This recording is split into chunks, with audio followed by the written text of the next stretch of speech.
Ito magandang tanong ang kay Miss K. Jeanski. Sabi niya, Doc, ask ko lang po if pwede ba kayong mahawahan ng rabies kung sa incubation period pa lang sila? Okay, this is a very nice question and it's an exception to the rule na isang aso may rabies na pero kinagat ka at hindi ka magkakaroon ng rabies. Ito, paano nangyari yon? So, ang rabies kasi ay virus, no? Kagaya ng sinasabi ko sa mga previous videos ko about rabies. Ang virus ay nanggagaling sa ibang mga host, ibang mga aso din, or maaaring sa pusa or iba pang warm-blooded animals na may rabies at nai-transmit dun sa aso. So, kung halimbawa, yung aso, nakagat pa lang, nasa paa pa lang niya yung rabies, nakagat pa lang ng ibang aso, no? So, magta-travel pa yun. No? Meron pang mga ilang millimeters yan per day para mag-travel papunta sa utak.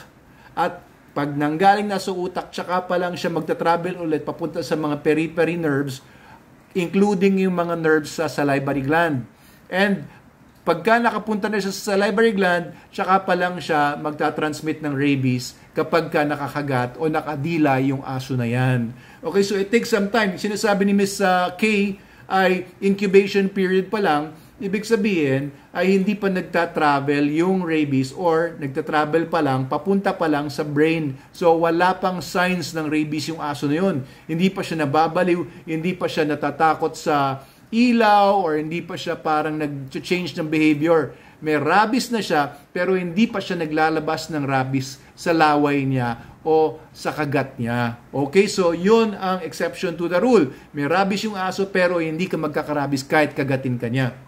Alright? So ito po ay maaring controversial din na situation. Halimbawa naman, yung aso naman nakakuha ng rabies mula sa ibang aso sa bibig niya. So, mas malapit na sa salivary glands yun. That's another case, no? Baka naman kung nakuha niya yung laway ng asong may rabies at nadilaan niya yon at nagta-travel na yung rabies papunta sa brain pero dumaan na muna sa salivary glands, pwede nga naman maka-transmit din yon ng rabies. So, case to case. So, depende kung nasaan na yung rabies virus. Kaya kapag kayo ay nakagat ng aso or ng pusa or ng iba pang mga hayop na warm-blooded, wag na kayong magpatumpik-tumpik, wag na kayong mag-atubili. Magpatingin na kagad kayo sa human doctor at magpa-injection na kayo ng anti-rabies pati yung anti-tetanus. Okay? So, wag na kayong mag-isip na kung ano-ano. Kung nakagat kayo ng aso, pumunta na kayo agad.